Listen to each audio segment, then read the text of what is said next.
1805년 이집트 오토만 제국의 장군이던 무함마드 알리는 군사 정변으로 정권을 잡았습니다. 이집트의 아버지로 불리는 무함마드 알리는 이집트를 오스만 투르크 제국에서 독립된 근대 국가로 발전시키고 싶었습니다. 그리하여 국가 차원에서 대대적인 이집트의 산업화를 시도했습니다.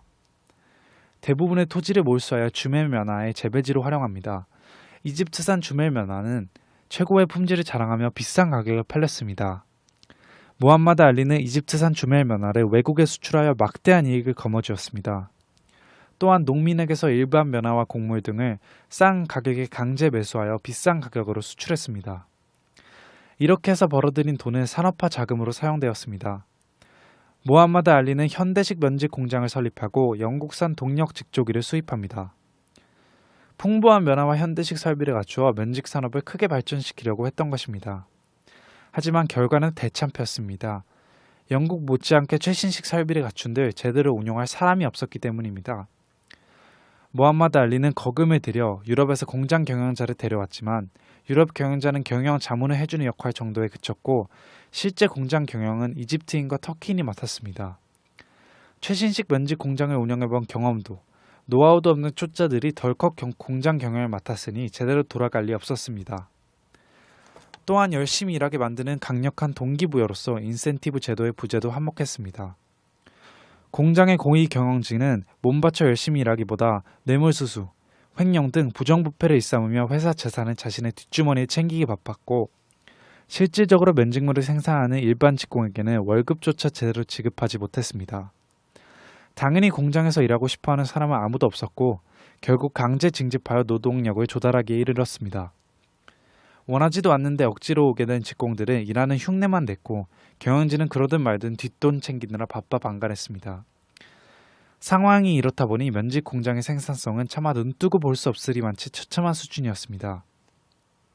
완제품은 수출이 불가능할 정도로 형편없었고 비싼 기계들은 잇따라 고장이 났습니다.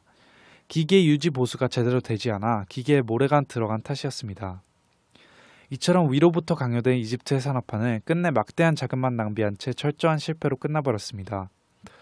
겉껍데기만 영국과 똑같을 뿐이지 영국의 산업혁명처럼 시장의 자발적인 힘이 아니라 독재자의 강요에 따른 산업화의 당연한 기결이었습니다. 말의 물가까지 끌고 갈 수는 있지만 물을 먹게 할 수는 없다는 말이 있습니다.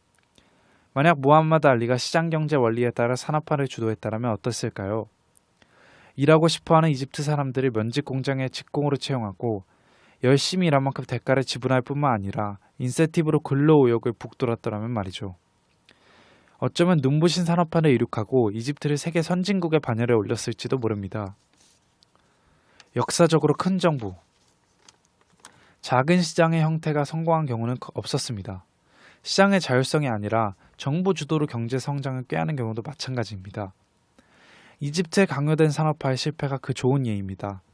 실제로 오늘날의 선진국들은 큰 시장, 작은 정부 형태를 기반으로 빠른 성장을 이뤄냈습니다. 문제가 발생할 때마다 정부의 적극적인 대처를 통한 빠른 해결을 추구하는 이들을 볼 수 있습니다. 경기 불황, 환경오염, 전염병 창궐, 자연재해, 빈부격차 등 대다수 위기를 정부가 주도적으로 타개해 나갈 수 있다고 생각하기 때문입니다. 하지만 세상의 일은 궁극적으로 사람이 하는 것이라서 정부가 좋은 의도를 앞세운다고 해서 성공하는 것은 아닙니다. 정부는 의욕을 앞세워 자신이 모든 일을 해결했다고 나서기보단 민간이 자발적으로 문제를 해결해 나가도록 인센티브를 제공하는 현명함을 가져야 할 것입니다. 시장 경제의 중심, 자유기업원.